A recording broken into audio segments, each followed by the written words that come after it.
Lecture, we would like to begin by offering a very warm welcome to our own Bishop, Bishop Patrick McGrath, as well as our longtime friend Archbishop John Quinn, the Archbishop Emeritus of San Francisco.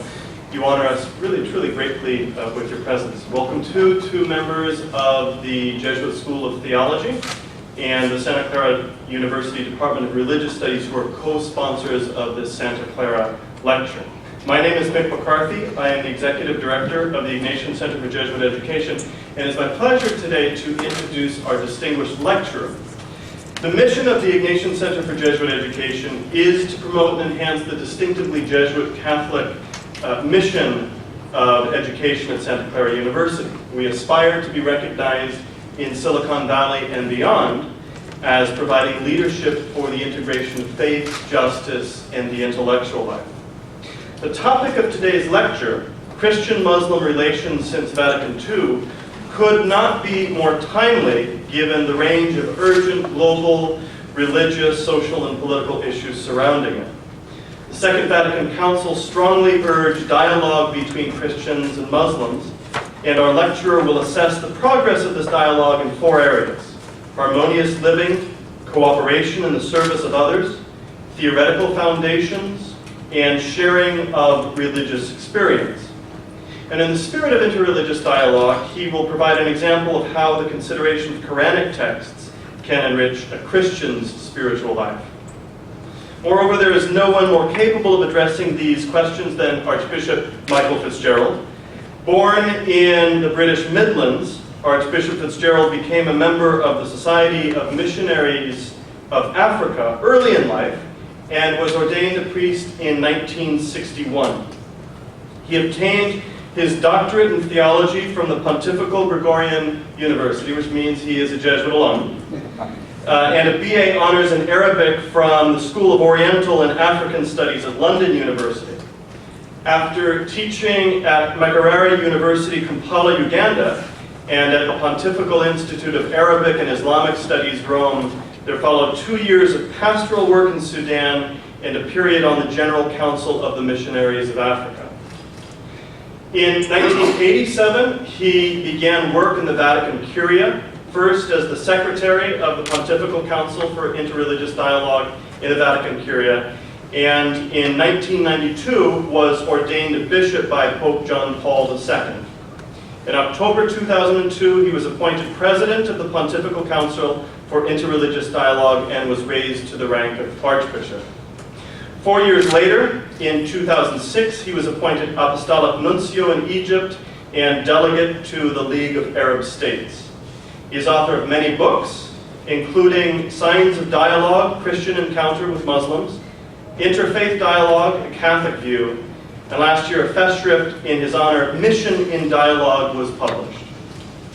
Such is the distinguished career of Archbishop Fitzgerald, though I have to end on a personal note, as since he got off the plane on Monday afternoon, I have had the pleasure of spending a good deal of time with him, and yesterday I took him on a full-day personal walking tour of San Francisco. We walked the Golden Gate Bridge, took a cable car from Ghirardelli Square to Union Square, walked the Embarcadero, and even climbed about 200 steps up the backside of Telegraph Hill to Coit Tower. So not only is Archbishop Fitzgerald truly a scholar and a gentleman, but he is extremely fit. Which is yet one more reason that he makes an excellent lecturer at Santa Clara, the place that Men's Fitness magazine in 2006 named one of the fittest universities in the country. Please welcome, therefore, for our 2013 Santa Clara Lecture, Archbishop Michael Fitzgerald.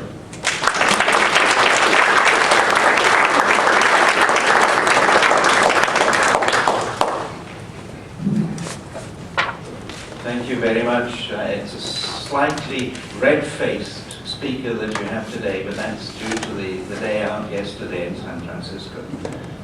And I would really like to express my thanks to the authorities of the University of Santa Clara for their invitation to address this gathering, and my special thanks to Father Michael McCarthy the Executive Director of the Ignatian Center for Jesuit Education, and to Dr. Teresa Ladrigan-Helpley, the Associate Director, or the Director of the Bannon Institute. I feel privileged to deliver the Santa Clara Lecture in this, its 20th anniversary year. I should say, perhaps, because Father McCarthy said that I was the nuncio in Egypt. I'm a former nuncio, and it's because I'm a former nuncio that I'm free to come here. Otherwise it would be more difficult. But I know that the Bannon Institute has been giving special attention to the theme of sacred texts across the traditions, and I shall touch upon this theme in the final part of my talk, when dealing with what is known as the dialogue of religious experience.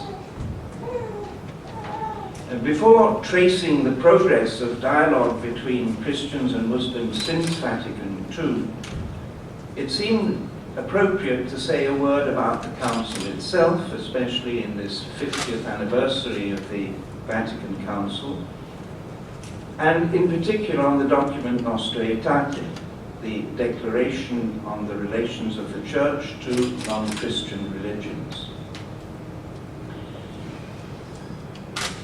Nostra Aetate was a surprise result of the Council, because it hadn't been foreseen in the preparatory phase.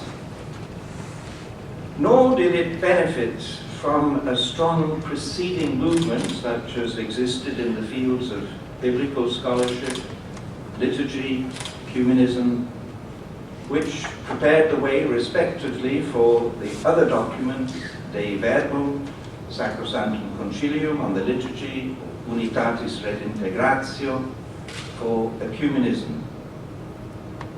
Nostra Aetate owes its origins to the desire of Blessed John the 23rd that the Council issue a statement countering anti-Semitism.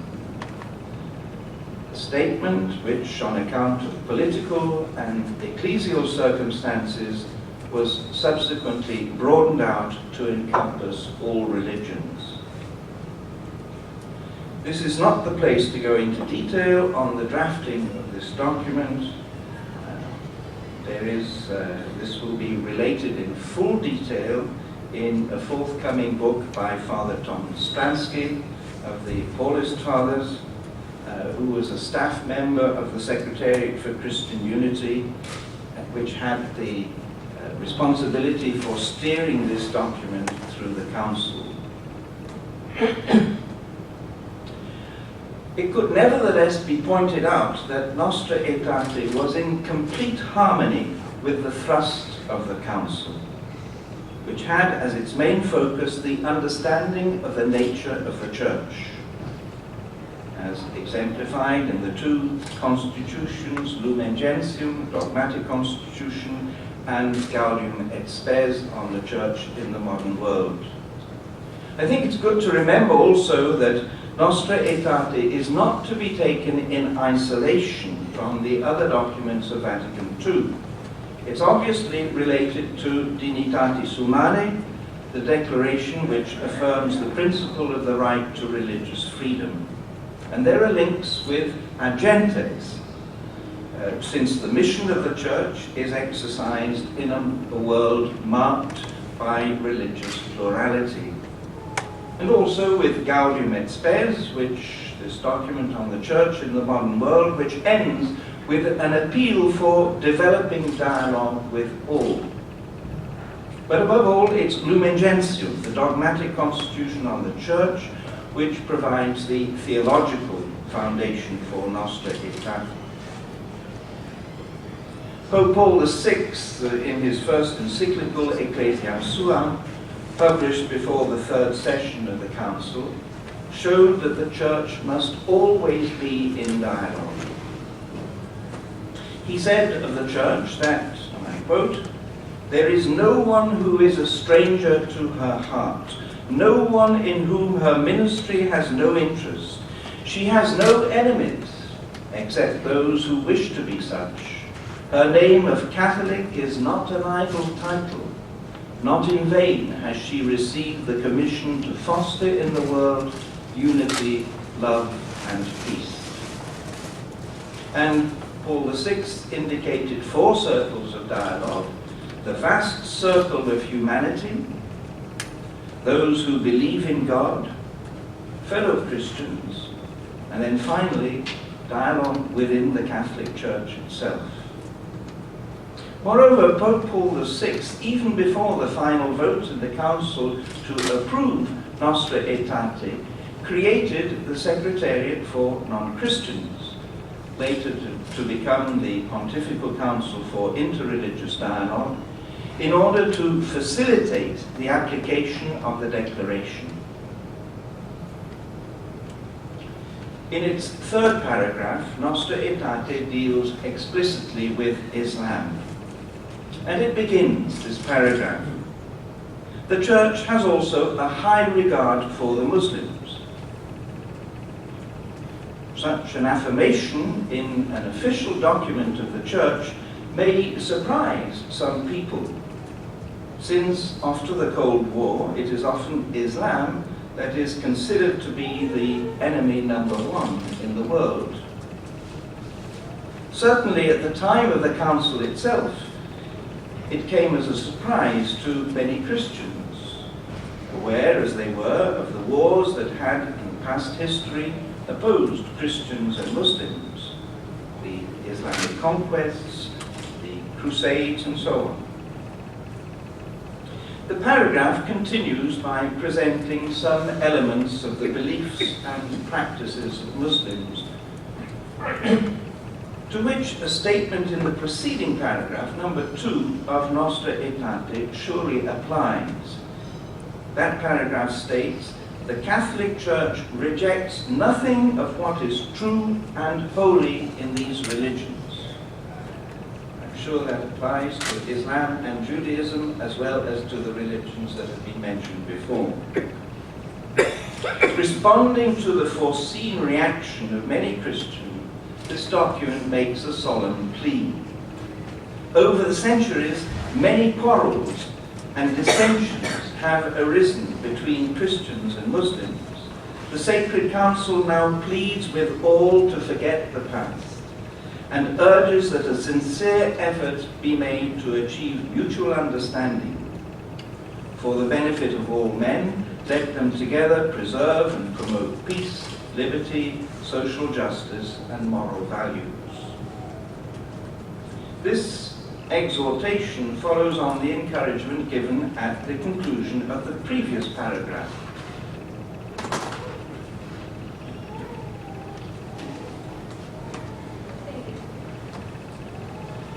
So this previous paragraph says, the Church therefore urges her sons, they forgot always about the daughters, I'm sorry, but, inclusive language was not the language of at that time. You have only to read The Office in English we're continuously correcting. We are your brothers. Right? When you're saying this with a community of sisters, it's very embarrassing. But anyway, there we are. So, sorry. The Church therefore urges her sons and daughters to enter with prudence and charity into discussion and collaboration with the members of other religions. Let Christians, while witnessing to their own faith and way of life, acknowledge, preserve, and encourage the spiritual and moral truths found among non-Christians, also their social life and culture. You will notice that the term dialogue is not actually used, but that is what is meant.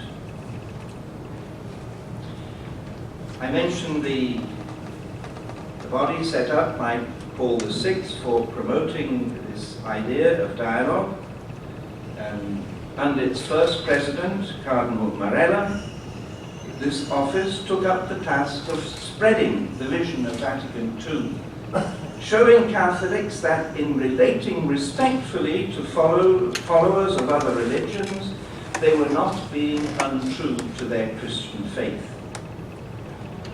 For this purpose, a modest journal was created, at first simply called Bulletin, but later renamed Pro Dialogo. Another initiative was the production of small booklets providing guidelines for dialogue with the followers of different religions, including one, Guidelines for Dialogue Between Christians and Muslims, first published in 1970, and then again in 1981 in a revised and augmented edition. This booklet, while identifying different partners in dialogue and the various ways in which dialogue can take place, also presented the values that are to be found in Islam, such as the strong witness to the transcendence of God, or the generally sober way in which Muslims conduct their worship, and the sense of community among the believers. But it also turned to certain prejudices about Islam, that this religion is fatalistic, is legalistic, is morally lax, is fanatical, opposed to change, a religion of fear. At the same time, responding to criticisms leveled by Muslims at Christianity, that we have falsified the scriptures, that Christians do not believe or are not pure monotheists, that Christians have been unfaithful to the message of Jesus. The 1970s were years of striking initiatives in dialogue between Christians and Muslims. The World Council of Churches organized an international meeting in Rumana, Lebanon in 1972, which then gave place to various meetings in different parts of the world afterwards. In the years following, there were congresses in Cordoba, in Spain, in Tunis, and in Tripoli, Libya. The Secretariat for Non-Christians, under the leadership of Cardinal Sergio Pignedoli, took an active part in these meetings, and also established relations with Al-Azhar in Egypt, and with different Muslim groups in Indonesia and in Iran, and even received a delegation from Saudi Arabia.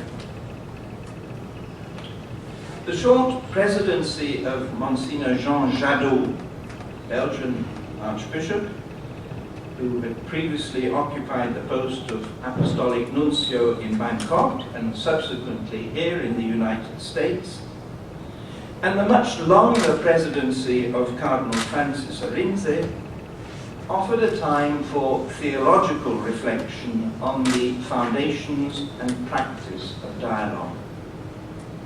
20 years after it had been set up, the Secretariat produced its first official document, The Attitude of the Church Toward the Followers of Other Religions, Reflections and Orientations on Dialogue and Mission, 1984. Dialogue and Mission, to give it its short title, is a truly inspirational document. It situates interreligious dialogue firmly within the mission of the Church, together with other elements of the Church's mission, such as the witness in faith of a simple Christian presence, prayer and worship, social action, and the explicit announcement of the gospel message. I think that in this way it reassures those who are engaged in interreligious dialogue that they are not marginalized figures or mere extras in the Church's activity. This document also distinguishes 4 types of dialogue: a dialogue of life, dialogue of action, dialogue of discourse, and the dialogue of religious experience. This presentation has been found useful, and I intend to follow it in this talk. Perhaps it was thought that Dialogue and Mission had said everything that needed to be said, but almost immediately questions arose. What is the exact relationship between interreligious dialogue on the one hand and preaching of the gospel on the other? Is dialogue the new form of mission, rendering the proclamation of the gospel message superfluous? These questions, which reflected perhaps some exaggerations on the part of those who are engaging enthusiastically in interreligious dialogue, or more exactly betrayed growing fears of relativism, could not be ignored. Consequently, a further document was produced by the Pontifical Council for Interreligious Dialogue in conjunction with the Congregation for the Evangelization of Peoples. This joint authorship is significant because it gives the document extra weight. Dialogue and Proclamation was published in 1991, very soon after Redemptoris Missio, John Paul II's missionary encyclical. I want to quote one paragraph of this document. Following the teaching of the encyclical Evangelii Nuntiandi of Paul VI, this document distinguishes between evangelization in the broad sense, which embraces all the activities of the Church, including interreligious dialogue, and a narrow acceptance of the term referring to the explicit proclamation of salvation in Jesus Christ. And the document accepts both usages as being correct. So it can state, and here I quote, interreligious dialogue and proclamation, though not on the same level, are both authentic elements of the Church's evangelizing mission.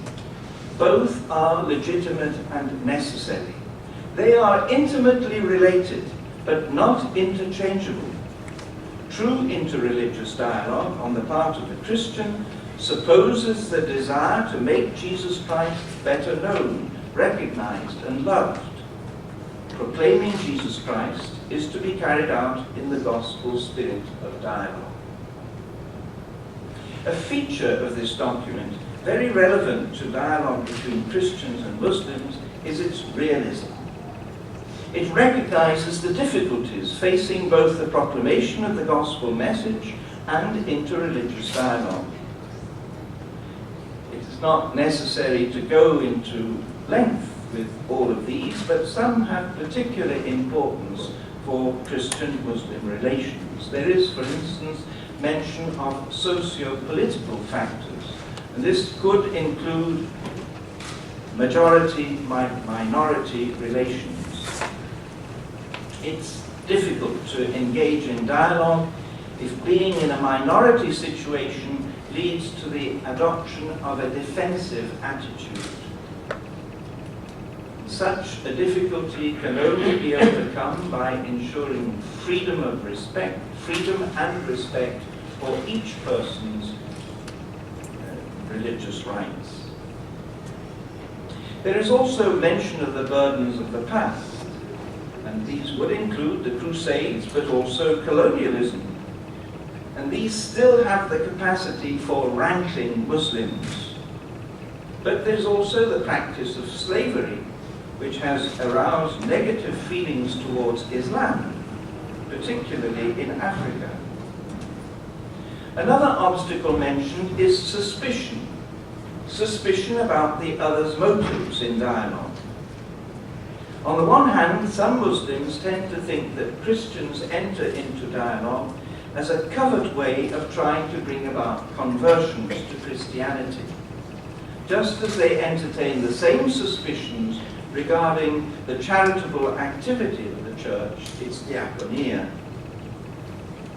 On the Christian side, there is often diffidence with regard to Muslims, the feeling that they are only entering into dialogue in order to strengthen the position of the Muslim minorities and bring about the eventual domination of Islam.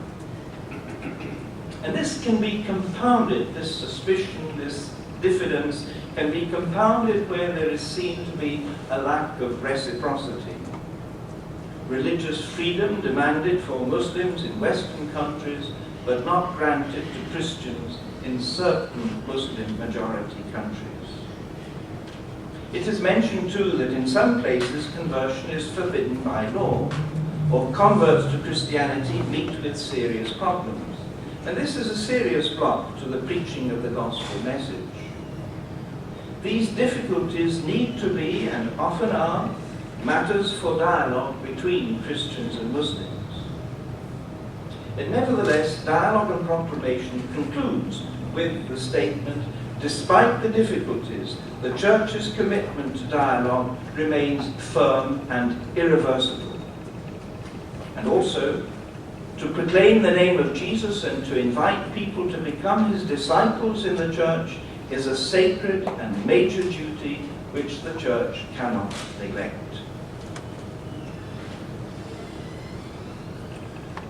Leadership is of vital importance in the spreading of ideas and the changing of attitudes.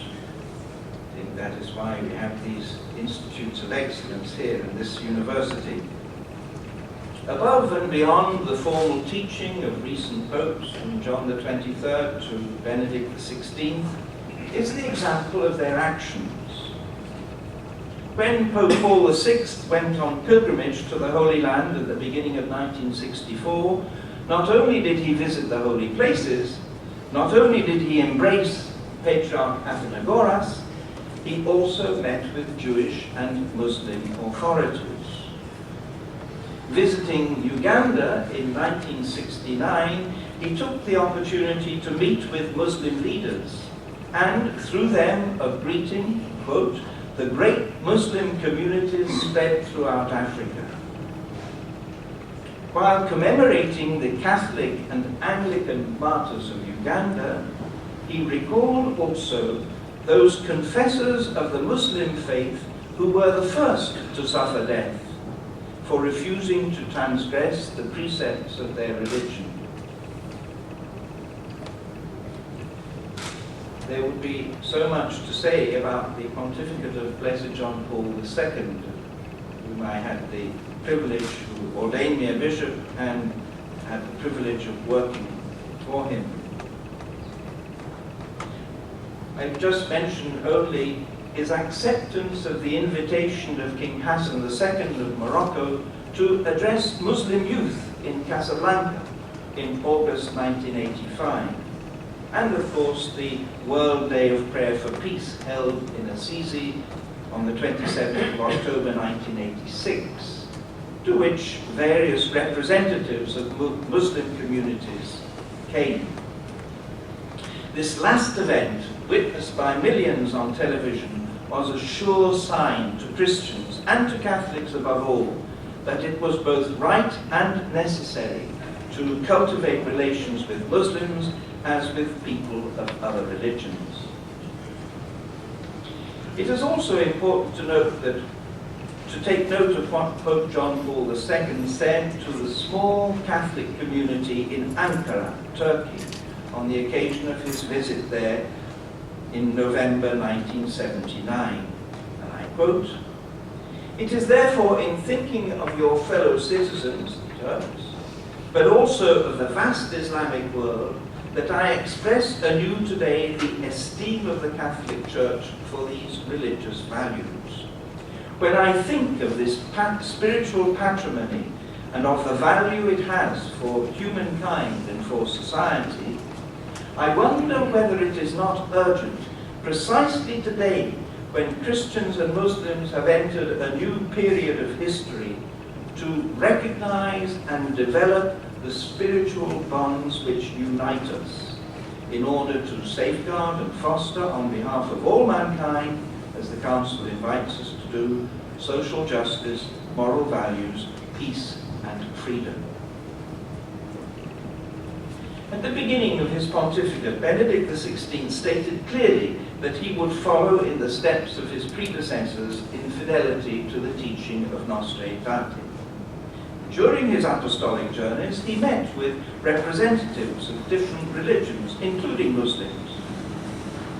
Speaking to representatives of Muslim communities in Cologne in August 2005, which was his first journey, he said, I quote, Interreligious and intercultural dialogue between Christians and Muslims cannot be reduced to an optional extra. It is, in fact, a vital necessity on which, in large measure, our future depends. Although his speech in the University of Regensburg offended many Muslims, Pope Benedict continued to meet with representatives of Islamic communities, and he repeatedly expressed his respect for Islam. It could even be said that by stimulating Muslim scholars to suggest the Common Word initiative, this speech in Regensburg brought Christian-Muslim dialogue to a new level. Pope Francis, in the audience following the inauguration of his pontificate, spoke to the Muslims present. I also greet and cordially thank all of you, dear friends, who are followers of other religious traditions. First, Muslims, who worship God as one, living and merciful, and invoke him in prayer. And all of you, I greatly appreciate your presence. In it, I see a tangible sign of a will to grow in mutual esteem and in cooperation for the good of humanity. And a few days later, addressing members of the diplomatic corps, he emphasized the importance of dialogue. He said, "It is important to intensify dialogue among the various religions, and I am thinking particularly of dialogue with Islam. At the Mass marking the beginning of my ministry, I greatly appreciated the presence of so many civil and religious leaders from the Islamic world." Let me now reflect on the different forms of dialogue. The dialogue of life or harmonious living. This takes place where, and this is a definition given by Dialogue and Proclamation, where people strive to live in an open and neighborly spirit, sharing their joys and sorrows, their human problems and preoccupations. I'd like to draw two conclusions from this definition. One, the dialogue of life is generally a spontaneous activity, carried out by Christians and Muslims who are living side by side. In this sense, this form of dialogue has been going on for centuries in some parts of the world. For instance, in the Middle East, in the Indian subcontinent, in Southeast Asia, or in parts of Africa, where Islam, as well as Christianity, have long been established. Elsewhere, in countries of Western Europe, as here in the United States and in Canada, also in Australia, the more recent immigrants of Muslims has created the opportunity for the dialogue of life. Secondly, the definition speaks about striving to live in an open and neighborly spirit. In other words, an effort is required to establish positive relations between Christians and Muslims. It is, in fact, quite easy to be content to live side by side with hardly any interaction. The minority living in a ghetto and more or less ignored by the majority. Steps have to be taken in order to allow people to get to know one another. And this often takes the form of mutual visits on the occasion of feasts such as Christmas or Eid al-Fitr, the feast at the end of Ramadan. In fact, one of the first initiatives of the Vatican's Office for Interreligious Dialogue, the section for relations with Muslims, was to send a message to Muslims for Eid al-Fitr, a practice that continues today and one which has been taken up by many local bishops. Another way of showing interest and concern for the members of another community is by being present at significant ceremonies. For instance, the baptism of a child or the circumcision of a child, or on the occasion of funerals. But it also can take other forms, like mothers helping to take care of one another's children. I want to give one example of a successful dialogue of life taken from this country, the United States, though it's not, in fact, doesn't concern Christians and Muslims, but Jews and Muslims. I was taking part in a formation session on Islam for diocesan ecumenical officers. This was being held in Chicago. And in the program, on the Friday, it had been arranged for us to go in small groups to different mosques to attend the Friday prayer. The group I was in was taken to a mosque established by Bosnians. They had recently engaged a retired university professor, in fact a Shiite from the University of Columbia, to be the mosque manager. While waiting to enter the prayer room, my eye was caught by a notice which announced a joint picnic with the local Jewish community. Intrigued by this, when we met with the manager after the prayer, I asked him how this came about. And he answered that one of the first things he had done on taking up his post was to arrange an open day at the mosque. The regular worshippers were at first dismayed by this proposal. They thought he wanted to sell the premises. He, however, convinced them that it was important for them to allow their neighbors to visit and to find out more about the activities of the Islamic Center. And one of those who came was the local Jewish rabbi. Having seen and admired the facilities, he approached the manager with a request. Our synagogue, he said, has to be refurbished. While the work is going on, would it be possible for our community to come and pray here in one of your halls? The request met with a positive reception, and this led to a solid friendship between the two communities, and hence the Sunday picnic together. But it is true that in many parts of the world, the social climate is not conducive to good relations between Christians and Muslims. The effects of 9/11 are still being felt, producing an attitude of suspicion towards Muslims in general. On the other hand, the invasion of Iraq, the war in Afghanistan, the lack of resolution of the Israeli-Palestinian conflict, all these continue to stoke the fires of resentment of Muslims, particularly in the Arab world, towards the West.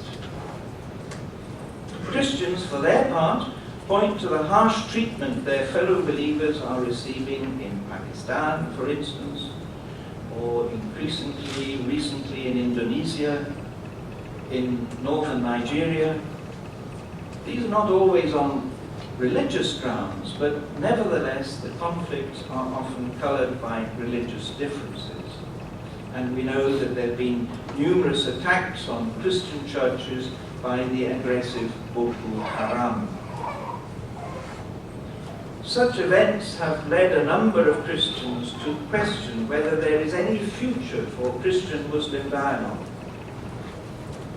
This means that there needs to be a readiness to start all over again when, for one reason or another, relations have been broken. And let me give some examples of what is being done in other parts of the world. An Italian missionary, Sebastiano D'Ambra, founded in Zamboanga in the southern Philippines the Silsila Dialogue Center. Silsila means the chain of ancestors. This center has already celebrated its Silver Jubilee. In an area, the southern Philippines, which has seen many conflicts, Silsila concentrates on promoting mutual understanding between Christians and Muslims and on training people to be agents of reconciliation. In Kaduna, Nigeria, a Protestant pastor and an imam who had been on opposite sides in a violent conflict, both of them actually fighting, finally met and became friends.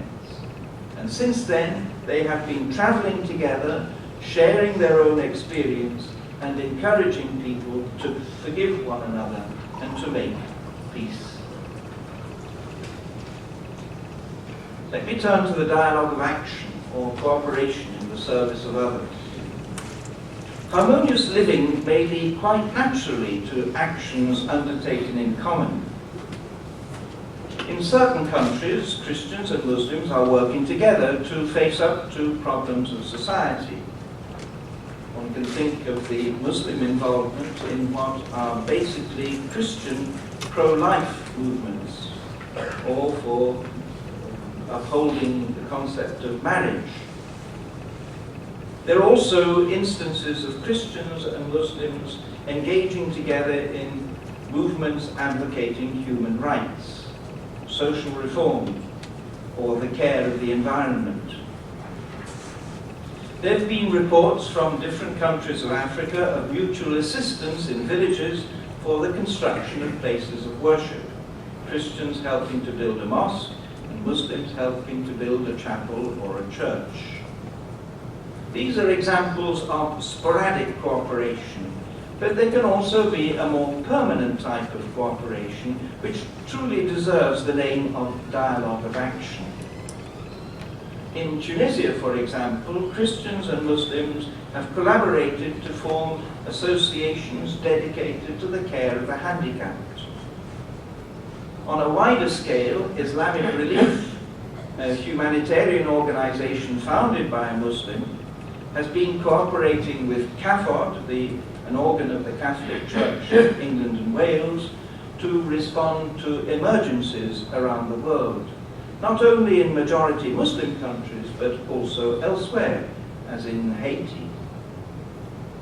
Religions for Peace, an international body which has its secretariat in New York, has in different countries involved religious communities, including Muslims, in common action to prevent the spread of AIDS or to help the victims of this disease.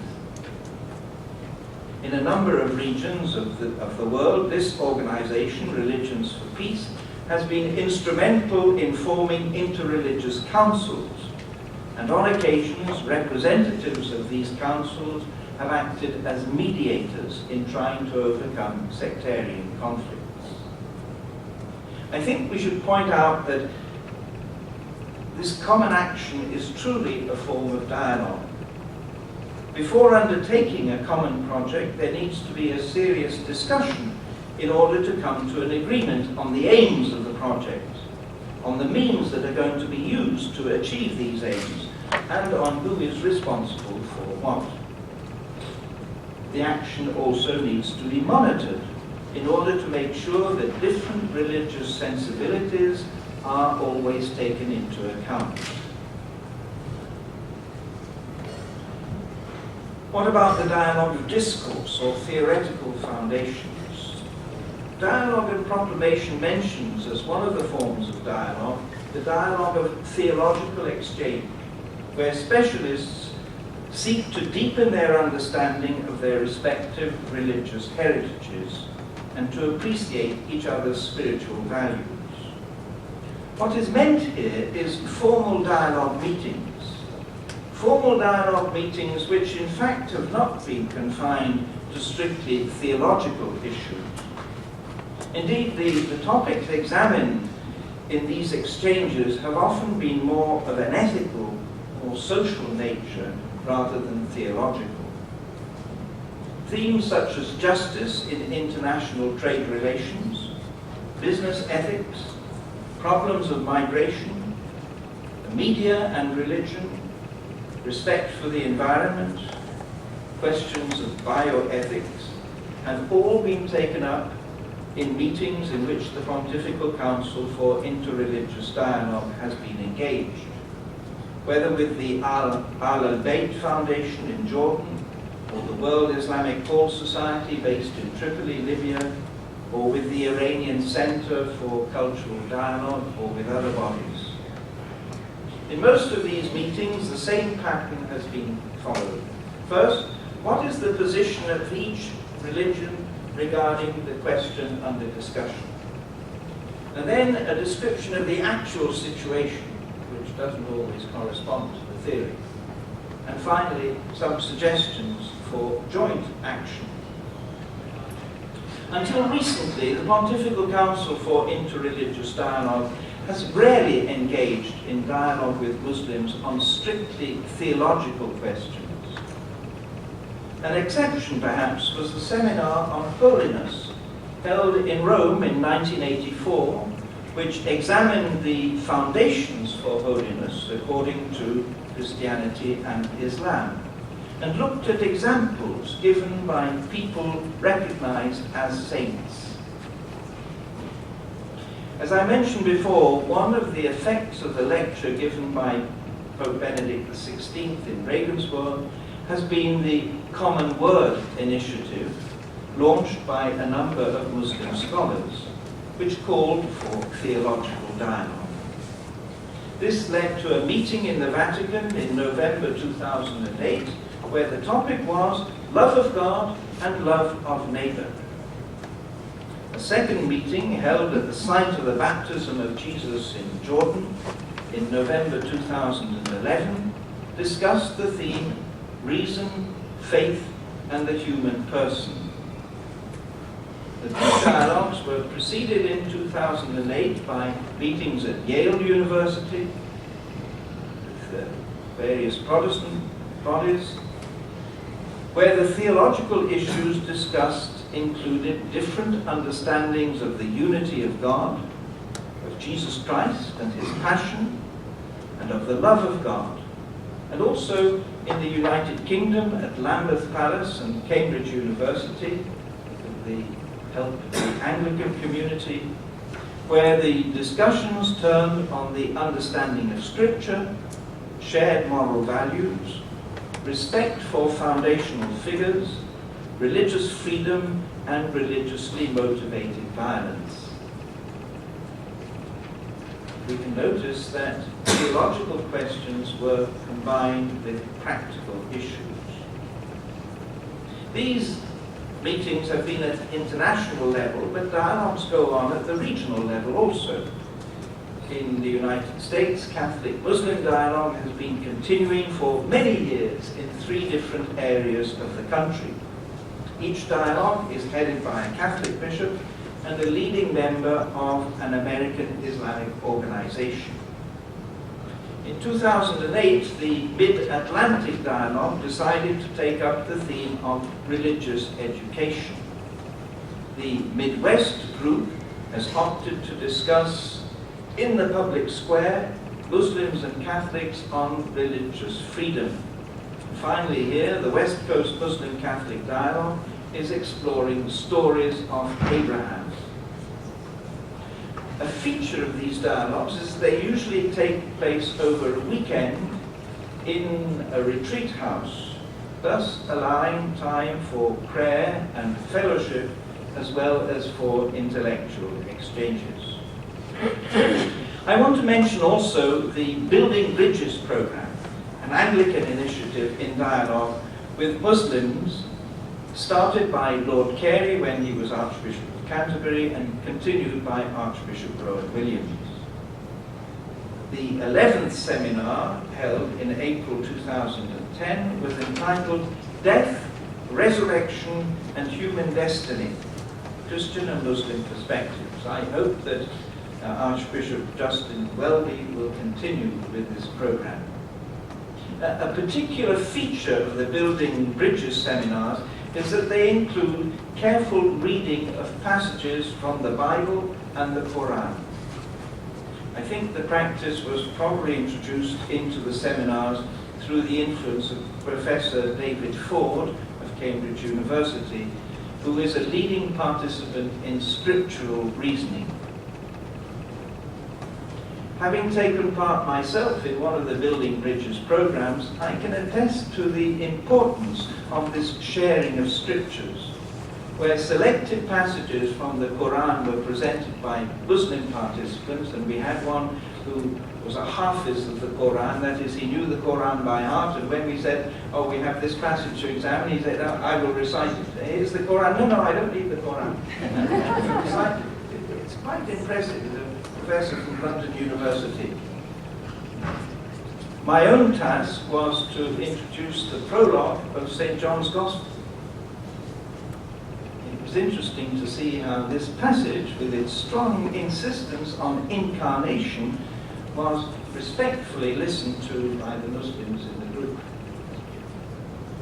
To be complete, a reference should be made to dialogue with Muslims of the Shia tradition, which has particular features that bring it closer to Christianity.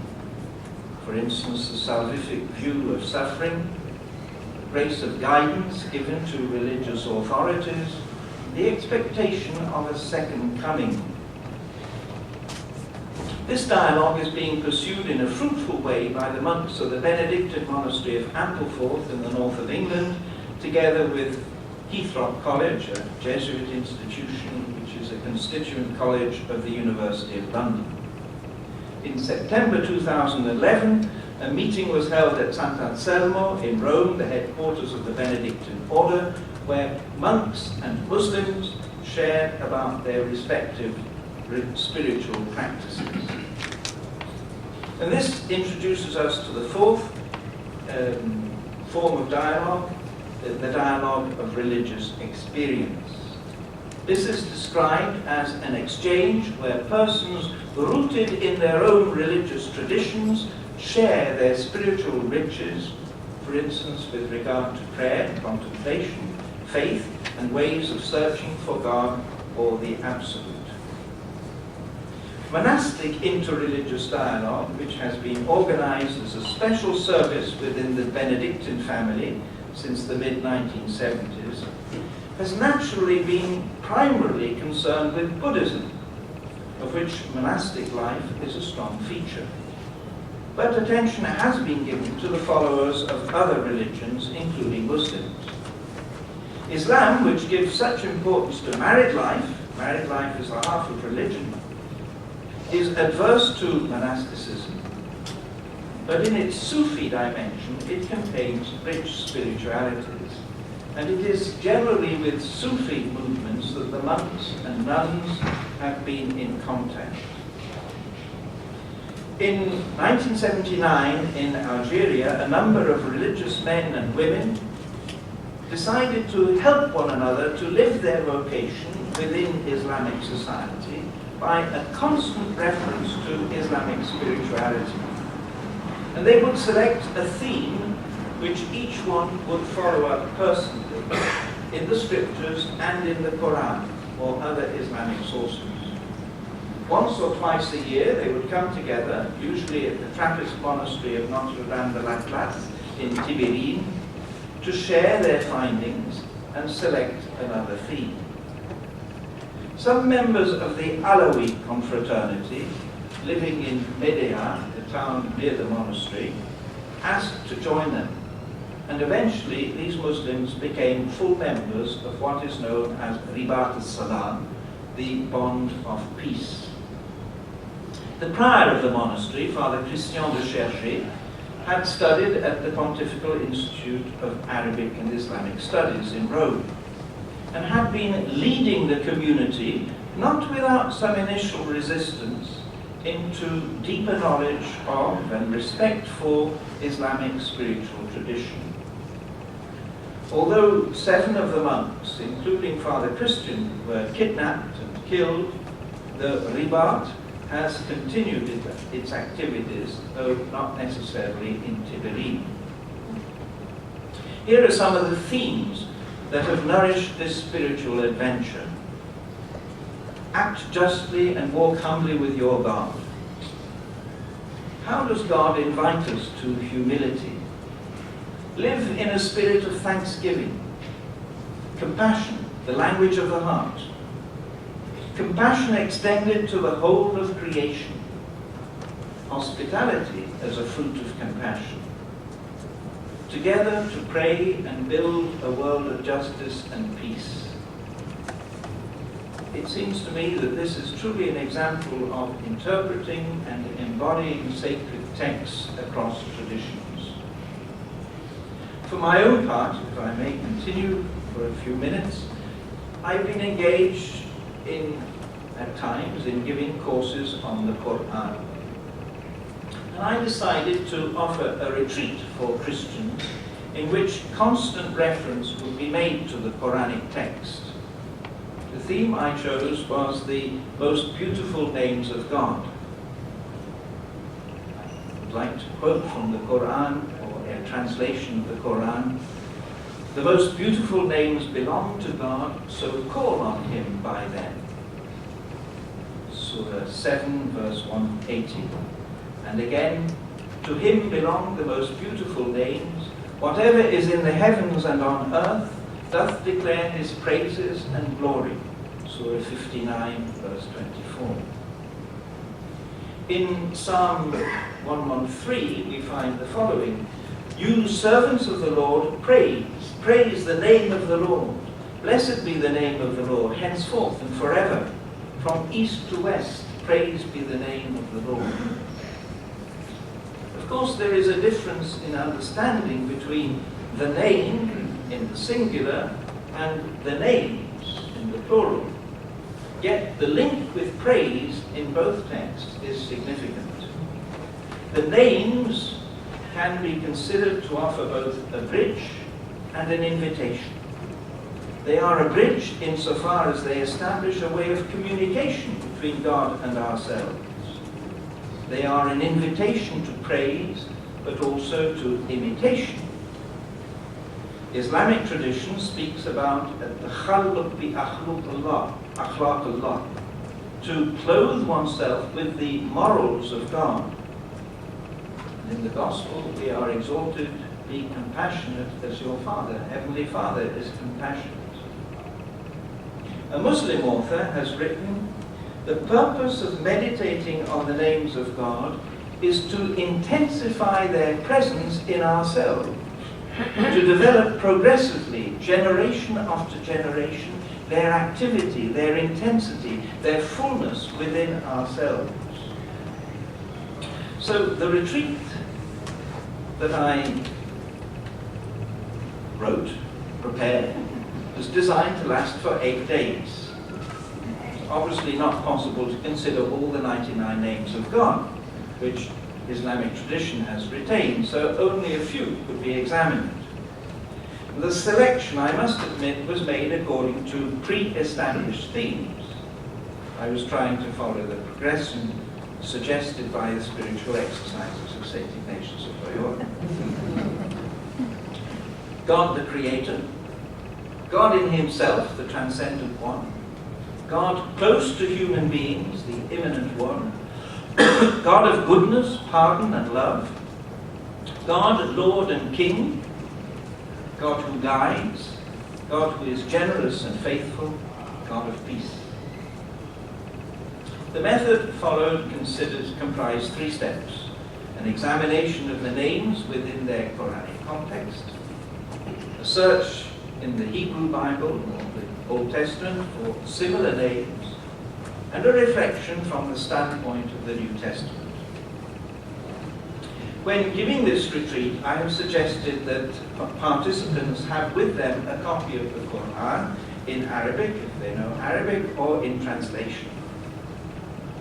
On one occasion, one of my own brethren, a priest, reacted very negatively to this suggestion.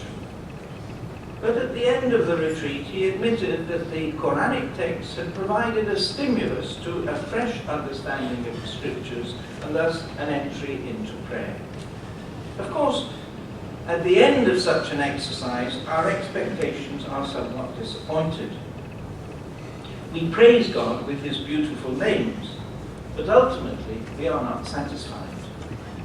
We know that human words, however inspired, are not sufficient. Human language is inadequate to express the true nature of God. So we are left with silence.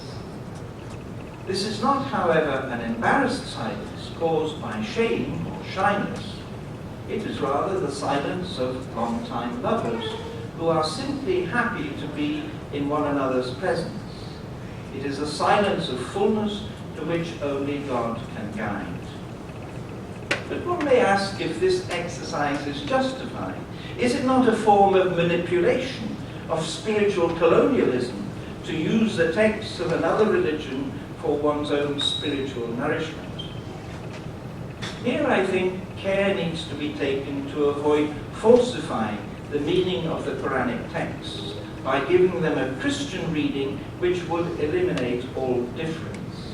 In fact, the differences themselves can be stimulating. As the religious of Algeria noted, it can be helpful for Christians who are living among Muslims to become more familiar with the sources of their spirituality. I've also been encouraged by what a group of Christian and Muslim scholars have written. We do not think that the divine word, the foundation of our faith, belongs exclusively to us, whether we be Christians or Muslims. Christian faith is based on the person of Jesus and the witness of apostles' faith as contained in the New Testament. But the historical phenomenon of Jesus of Nazareth and the texts of the New Testament writings are facts and documents available for investigation by all. Similarly, Islamic faith is based on the Quran and the authentic tradition of the Prophet. But the Quranic text and the life of Muhammad ibn Abdullah form part of the general history of the human race and belong to its spiritual heritage. That is why on both sides, with regard to the historical facts that ground our faith, and with regard to our scriptures, we accept readings other than our own. Though in this retreat on the beautiful names of God, there is no direct contact with Muslims, I still think it deserves to be treated as an example of the dialogue of religious experience. So let me conclude very briefly.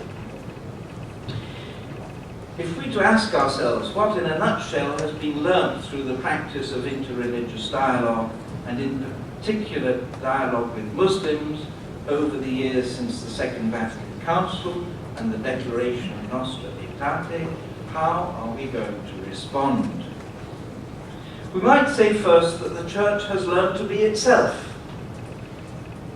To be itself, yes, a sign of God's saving presence in the world.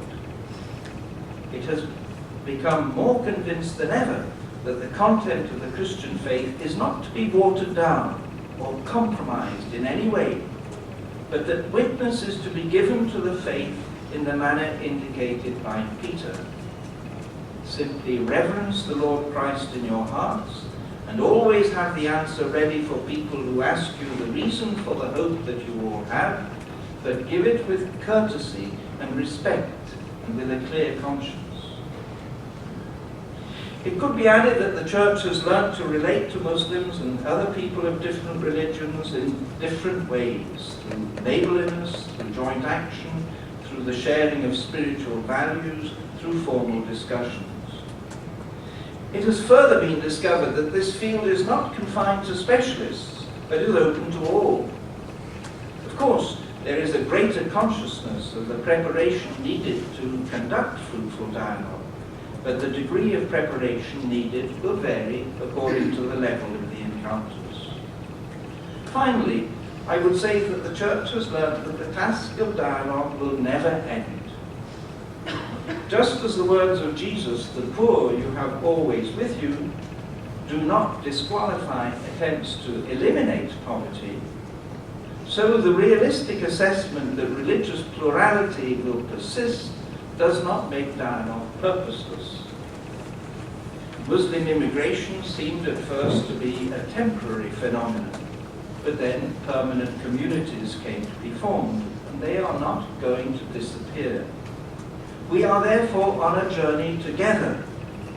We can continue this journey despite our differences, or even being enriched by our differences, until that day when history itself will come to an end, and the differences will have no further significance, for God will be all in all.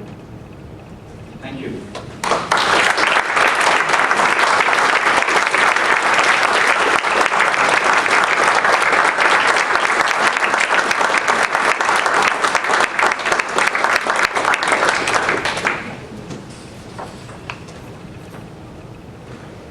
I've been a bit long, but there is a little time for some questions. If anyone has questions or comments, it doesn't have to be yes, immediately. Good. Excellency, you talked a lot about the Catholic basis, the Catholic grounding for dialogue. And it seems to me that part of it is based on the Catholic conviction that some goods and truths are accessible, at least in the order of discovery, without reference to revelation. That is, there's a robust Catholic notion of nature and reason. I guess I'm interested to hear a little bit more about, among Muslims who engage in dialogue with Christians, what is the grounding that makes dialogue possible in their own view?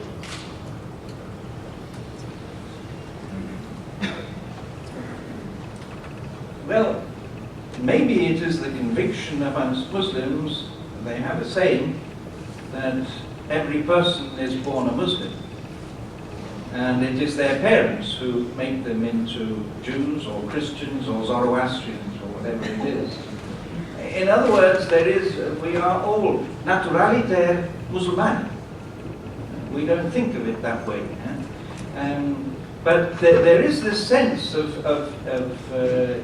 Islam that Islam is the religion of creation.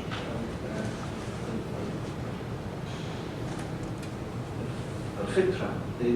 We have been created like this. We have been created to know God and to respond to God. In fact, there is a passage in the Quran where the whole of humanity is brought out of the loins of Adam, and they is asked, am I your Lord? Yes, of course.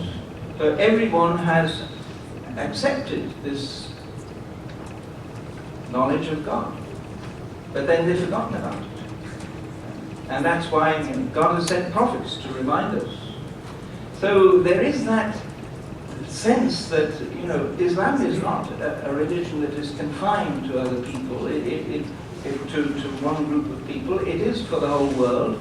And that can take you in this direction, not only of wanting to convert everybody, but also of dialoguing with other people. Because it is respected that people do have other religions, particularly those that existed before Islam. It's more difficult with religions that have come into existence after the birth of Islam. The Baha'i, for instance, it's very difficult for many Muslims to accept Baha'i, to dialogue with them, though this happens. So I would think that there is actually within Islam itself a foundation for this concern of dialogue with other people. But it's a different sort of foundation than people coming out of Catholicism or even out of the West more generally are working with. Is that fair to say? Well, there is a practical need. If you're looking at theological justifications,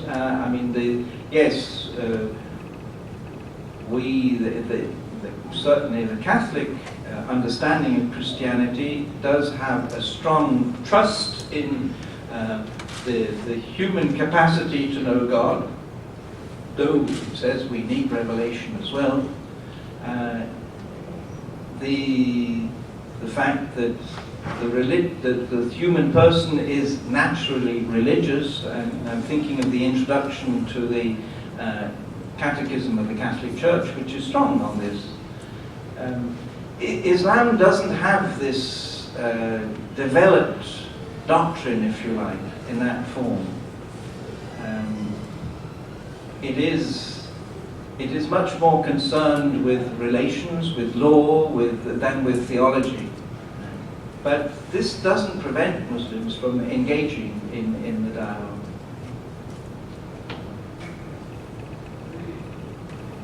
Yes. I was wondering if you could comment a bit more specifically on what kind of dialogue is happening now about religious freedom between Catholic and the Muslim world.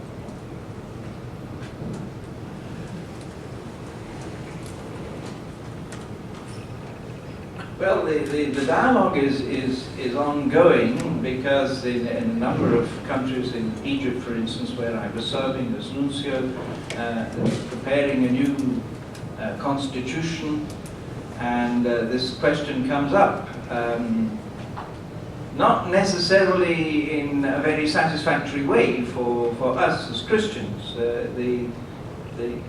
There is a tendency within the Islamic world to be rather restrictive on religious freedom. Religious freedom would be a freedom of worship, but not necessarily a freedom of belief, a freedom of ideas, and certainly not a freedom to change one's religion. Yes, you can change it one way, but not the other way. But there are Muslim thinkers that will underline the need for complete freedom, that God gives human beings the responsibility of freedom. This is in fact an interpretation of the Quran where is given a trust to the mountains, but they didn't want to receive it. Only the human beings received this trust, and this is interpreted. It is freedom, and you have the responsibility of freedom. You have to respond yourself to God. So there are Muslim thinkers who will underline the need for respecting this religious freedom. But there are others who are much more, let us say, restrictive in their interpretation of the freedom. It has been a question that has been brought up in some of these recent discussions after the Common Word. The question of religious freedom has been brought up, and it will continue to be brought up. For instance, the center that has been founded in Vienna recently, the initiative of King Abdullah of Saudi Arabia, this question has been brought up, and the Holy See is an observer founder member. That's a very interesting kind of category. But Cardinal Torrent explained quite openly that we cannot be a full founder member at the moment if there is not religious freedom within the Kingdom of Saudi Arabia, which there is not. But there are other restrictions also in Saudi Arabia, it's not that. Yes, Archbishop. I would like to ask about this religious freedom that you are now talking about. How does that relate? For example, in Christian history, sometimes religion in a state was determined by reasons of public order. That the best way to have order and harmony in a country or a nation or a state was to have everybody have the same religion, Charlemagne and these rulers. How does that relate to the Islamic situation? And secondly, the issue of religious freedom is related to the concept of the human person. And while there are Christian antecedents for this, we know that the Enlightenment in the Western world played a big part in the development of the new focus and importance on the individual, on the human person. So I'd just like to ask how some of those things relate to Islam. I have to ask Father McCarthy if I can give another lecture. Because it would take a long time to have to prepare better. But on the question of Islamic society as it is conceived, according to Islamic law, allows for people of other religions. So particularly the people of the book, the Jews, Christians, other groups as well who are recognized. It allows for them within the body politic, as long as they are not a danger. If they are a danger, then they will be restricted. But if they're allowed to, and I can witness that in Egypt there is full freedom of religious worship, and the churches are full. There is no difficulty for people to go to their churches, though sometimes churches are attacked but that's another question.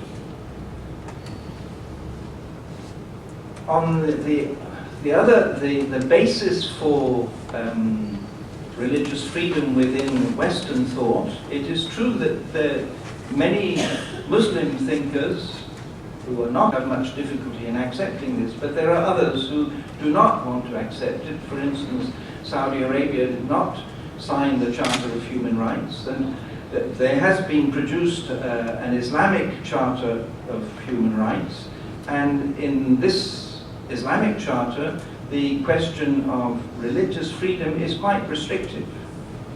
So it certainly does not give the freedom to renounce one's religion. But there are people who are saying, well, if some people leave Islam and adopt another religion, as long as they are not attacking Islam, we should leave them alone. And we will leave them the judgment to God. They may have a severe judgment from God, as we're saying, but that's God's affair, that's not our affair. But if they are actually attacking the Islam, then they would be punished, and the actual punishment is the death penalty. But people are saying today that this should not be applied, that tradition says that people who have apostatized should be given 3 days to repent, and if they don't, then they will be killed, executed. But they are saying, no, leave it to God, leave it to God. Let them spend their whole lives, and then God will decide in the end.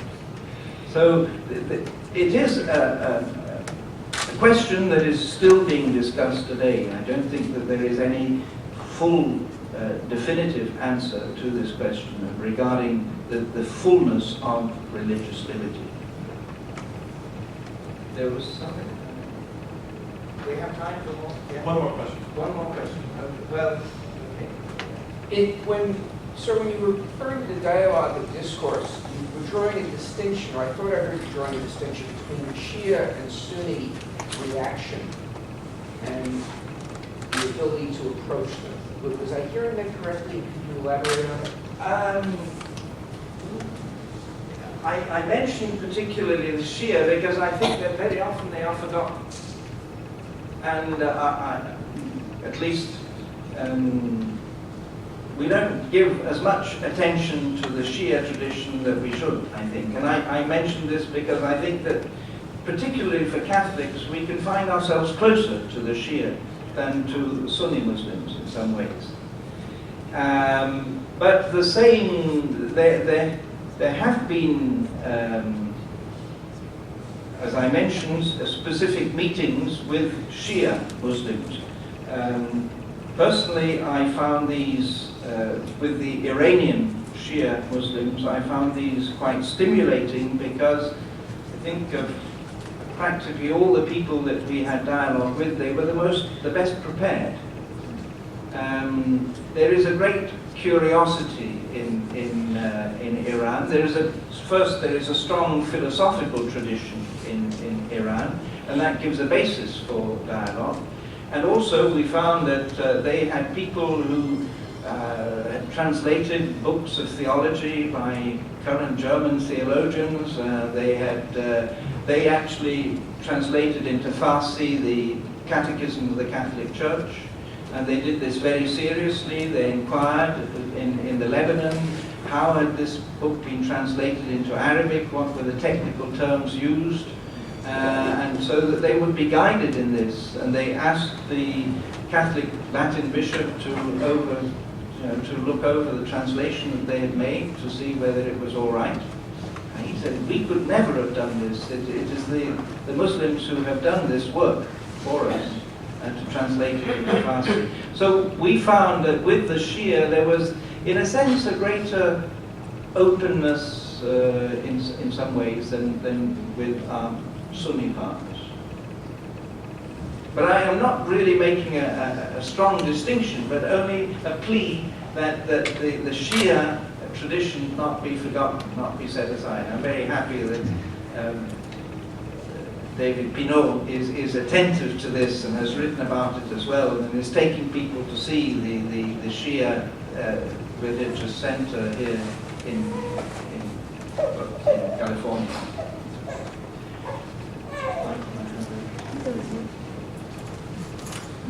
Very briefly, but very sincerely, let me just thank you for a lecture which was so wonderfully gracious